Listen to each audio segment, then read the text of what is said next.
आज आपण या व्हिडिओमध्ये कोल्हापुरी झणझणीत मिसळ घरच्या घरी अगदी सोप्या पद्धतीने कशी बनवायची ते बघणार आहोत। ही पद्धत वापरून एकदा मिसळ आपण घरी बनवली तर नक्कीच यापुढे आपण हॉटेलमध्ये जाऊन मिसळ खाणं बंदच कराल। इतकी छान अगदी हॉटेलपेक्षा सुद्धा मस्त चवीची ही मिसळ घरच्या घरी तयार होते।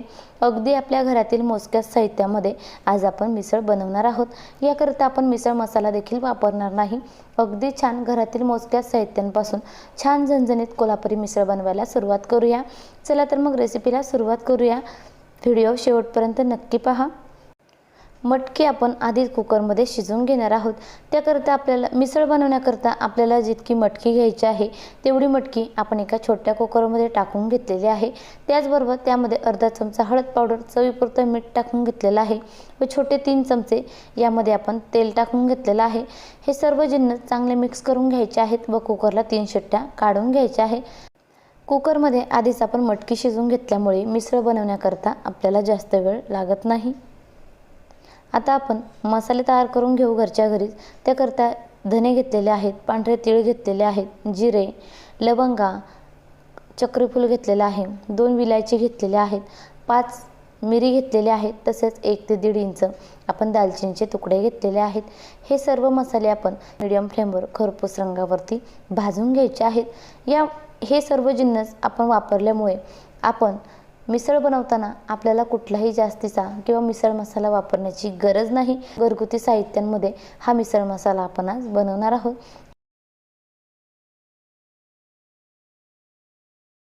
मीडियम फ्लेमवर साधारण मिनिटभर हे मसाले छान आपण भाजून घेतलेले आहे। तुम्ही बघू शकाल रंग हलकासा चेंज झालेला आहे। हे मसाले थंड करून घेऊ। आता आपण मिसळ बनवण्यासाठीची पुढची प्रोसेस पाहूया। त्याकरता एक कढई आपण गरम करण्यासाठी ठेवलेली आहे।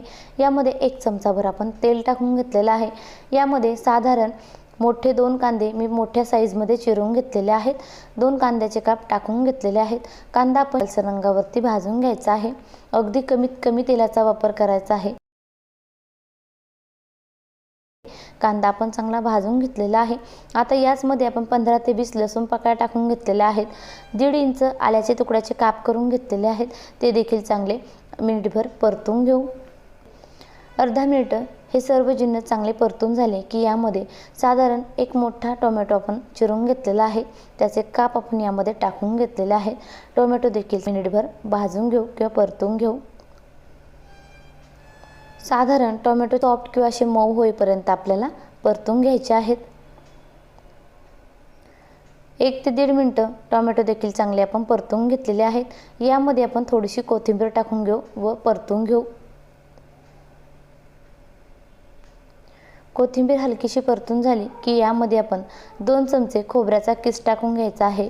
खोबऱ्याचा किस टाकून घेतल्यामुळे मिसळ अगदी पातळ पाण्यासारखे दिसत नाही, थोडासा त्याला थिकनेस येतो। इथे फक्त आपल्याला 2च चमचे, अगदी छोटे 2 चमचे खोबऱ्याचा किस टाकून घ्यायचा आहे व या मिश्रणामध्ये चांगला परतून घ्यायचा आहे। साधारण मिनिटभर हे सर्व जिन्नस पुन्हा एकदा चांगले आपण परतून घ्यायचे आहेत। हे सर्व जिन्नस चांगले परतून झाले की हलकेसे कोमट झाले की मिक्सरच्या भांड्यामध्ये आपण टाकून घ्यायचे आहेत व मिक्सरला पाणी न टाकता याची आपल्याला पेस्ट तयार करून घ्यायची आहे। इथे आपल्याला अजिबात पाण्याचा वापर करायचा नाही। आपण जे कोरडे जिन्नस किंवा कोरडे मसाले आपण भाजून घेतलेले आहेत ते देखील यामध्ये आपण टाकून घेतलेले आहेत। मिक्सरला वाटून घेऊ।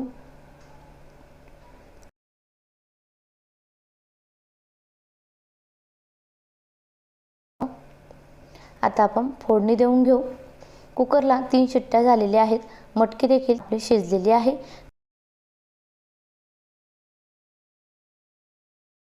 आता आपण फोडणी देऊन घेऊ। त्याकरिता कढईमध्ये मोठे 4 चमचे आपण तेल टाकून घेतलेलं आहे। मिसळ म्हटलं की थोडीशी तर्री हवी असते, त्यामुळे इथे तेलाचं प्रमाण थोडं जास्त वापरायचं आहे। तेल चांगलं गरम झालं की 1 चमचाभर मोहरी टाकून घेतलेली आहे। मोहरी तडतडलेली आहे। चमचाभर आपण जिरं टाकून घेतलेलं आहे। जिरं देखील चांगलं फुललं की यामध्ये आपण वाटण तयार करून घेतलेलं टाकून घ्यायचं आहे। हे वाटण आपण इतर कुठल्याही भाज्यांसाठी सुद्धा वापरू शकतो। आठवडाभरासाठी हे वाटण आपण फ्रीजमध्ये स्टोअर करून ठेवू शकतो। आठवडाभरासाठी टिकलं जातं व हे वाटण आपलं तयार असेल तर अगदी कमी वेळामध्ये छान झटपट भाज्या करून तयार होतात। त्यामुळे आठवड्याभरासाठी हा मसाला आपण फ्रीजमध्ये आरामात साठवून ठेवू शकतो। संपूर्ण मसाला आपण या तेलामध्ये टाकून घेतलेला आहे। मीडियम फ्लेमवर हलकासा हा मसाला आपल्याला परतून घ्यायचा आहे। अगदी जास्त मसाला परतण्याची देखील गरज नाही। इथे आपण 15 ते 20 कढीपत्त्याची पानं टाकून घेतलेली आहेत।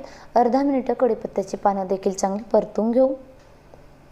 हे सर्व जिन्नस आधीच आपण परतून घेतलेले आहेत, छान भाजून घेतलेले आहेत, त्यामुळे हे वाटण आपल्याला जास्त परतण्याची देखील गरज नाही। आता आपण यामध्ये मसाले टाकून घेऊ। साधारण एक मोठा चमचा आपण लाल तिखट टाकून घेतलेला आहे। 1 ते 1.5 चमचा टाकून घेतलेला आहे। आपल्या तिखटाच्या अकॉर्डिंग इथे आपण तिखट कमी जास्त करू शकतो। तसेच 1 मोठा चमचा घरगुती गरम मसाला टाकून घेतलेला आहे। चवीपुरतं मीठ टाकून घेऊ।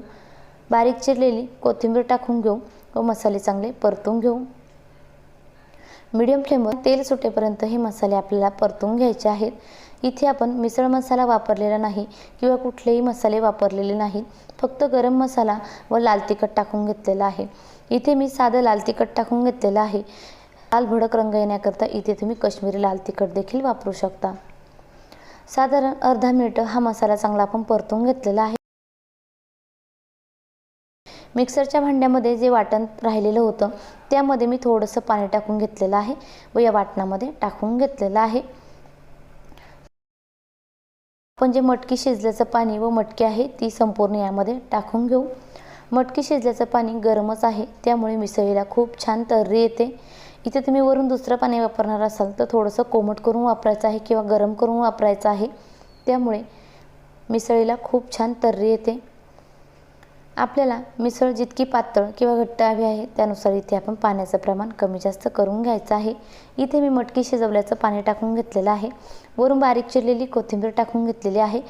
आपण याला उकळी काढून घेऊ। मस्त झणझणीत कोल्हापुरी मिसळ तयार झालेली आहे। मिसळ आपण एका ताटामध्ये सर्व करूया।